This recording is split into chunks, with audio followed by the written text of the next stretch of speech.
This is TWiT.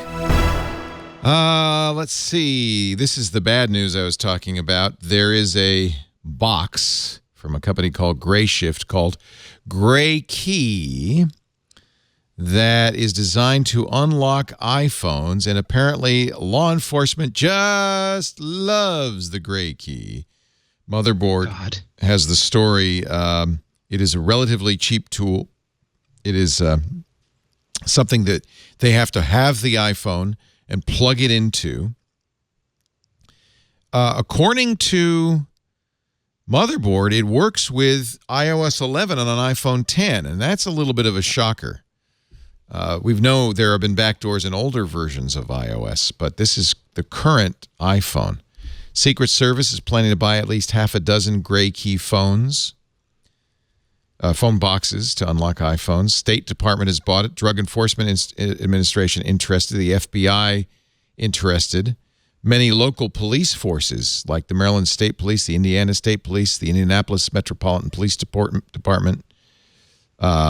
Actually, the Indianapolis Metro has received quotes from GrayShift, but not yet bought the GrayKey, according to Motherboard. It's a 4 by 4 inches box. One patch and that thing is a paperweight. Yeah. Right. It's not cheap. $15,000 if you want one that gives you 300 unlocks and it has an online connection. Or if you're willing to pay twice as much, $30,000, you can get the unlimited version. Imagine that everyone's using the freeware model. It's like if you want the good stuff, you got freeware. Yeah. Now, did you see Matthew Green's tweet, Leo? No, what did he say? This is his estimate of how fast it is. 4-digit passcode, 13 minutes worst, average 6 minutes. 6-digit passcode, 22 hours worst, average 11 hours. 8-digit passcode, 92 days worst, 46 days average. 10-digit, 1,000 days worst, about 5,000 days on average. Sorry, 10,000 days worst, about 5,000 days on average. That's why I have a 17-character passphrase on my iPhone now. So it's we believe it's a brute force device, that it doesn't have any secret backdoor. It just brute forces They're it. somehow stopping the SEP from counting the amount of times that it's done, enforcing the delays, and then doing the deletion after 10 attempts. Right.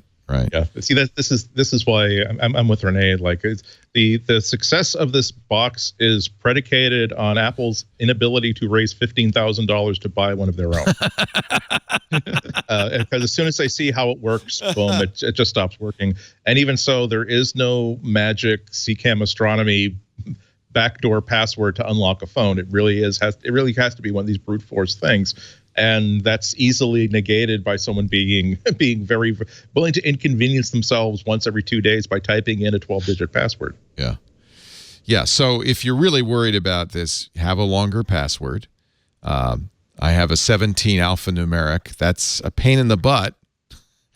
But fortunately, I don't have to use it very often thanks to Face ID.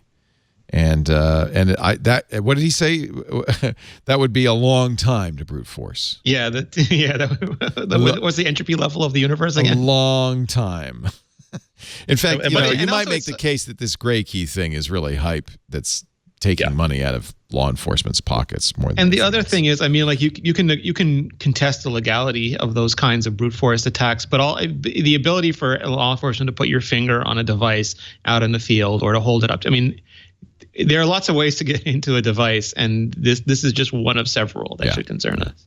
Yeah, it also underscores why it's important to understand things like the difference between an officer saying, "I need to see your phone," and "I order you to give me your phone," because it's a change of language. If they say, "I need to see your phone," that is you're thinking that they're saying because you are required at this juncture to give it to me, and I can arrest you if you don't.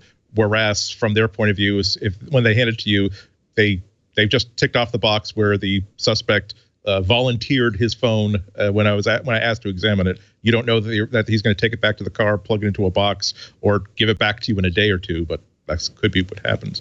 It's something we're all going to have to be very, very aware of. That's why I'm like you, Leo. Last year I switched from swipe passwords and like 4 to 6-digit passwords to now alphanumerics that are very long. That are a pain in the butt.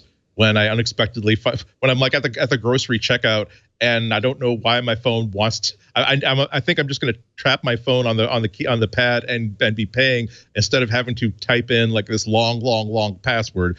But that's that's going to pay back whenever I feel as though someone has my phone who should not, and they feel as though they're not going to try to figure out 17 months to crack this password.